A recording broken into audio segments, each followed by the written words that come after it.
It is very true. There needs to be a change in mentality. There is already a big change we are seeing in the heart. We have seen this through truth more than anything else. Not just a desire for truth. I am not talking about when people want to know the truth so that they can share a blame, so that they can have righteous anger, all the things that we have spoken of before. Simply the need for truth so that they can have their own standing. They can be their own counsel. They can be their own truth seeker deep in their heart. Because when you know the truth yourself, and truth can be fluid, but the truth that you need to know in that moment, you can make decisions and choices, and you can feel a certain way without being pulled along by the tide, one direction or another, like the polarization we have thought of. When you have that, and you have more and more people doing that, which also acknowledge that blame and retribution and all these other things are all paradigm. When we can simply elevate ourselves above the need for those types of things, we can be in a space where we do not actually need a victor or a victim.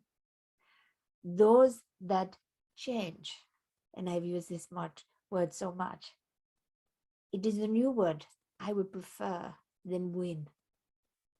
We have come off the back of a paradigm that lasted thousands of years, where through force, there was a winner and a loser, a victor and a victim.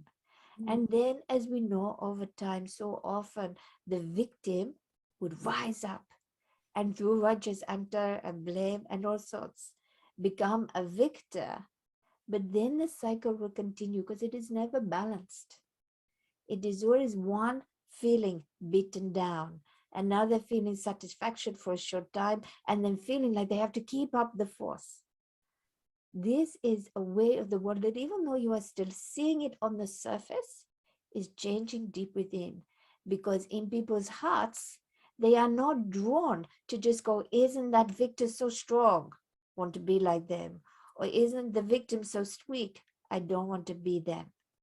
We all have victors and victims within us, because everybody living here has had so many different lives, whether on this planet or others, that have experienced this.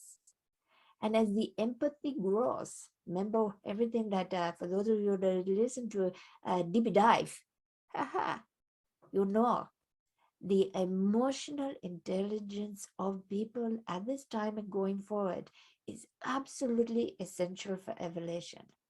To feel empathy, to not desire for there to be a victor or a victim, to help them both in their heart and wish and desire for there to be a future of harmony. A future of harmony where, yes, even if you think to yourself, well, they did wrong, that rather than vilify, you accept that they also wish to change. And for those who in the past would have become victims because, again, of sharing, of love, of lifting them up, of sharing, physically sharing as well, they are no longer victims. Because, again, they gain by the sharing of all. Does this make sense to you, my dear? It does. Thank you, Zach. Yes. Shall I move It is on a to the wild thought. We shall move on, but I know at the moment you think, oh, Zachariah, you are living in a utopia land that we do not have. What I see is the potentials. What I see is everybody's hearts changing, everybody's energy is changing. Those who are the empathic being off the scale empathy, something that sometimes they have to deal with and can be quite difficult. But for those who are not empathetic, to be confused by their feelings, and actually the desire to help those that in the past would have been called victims, the desire to not vilify anymore, but let bygones be bygones if the person is willing to change. You understand? Yes.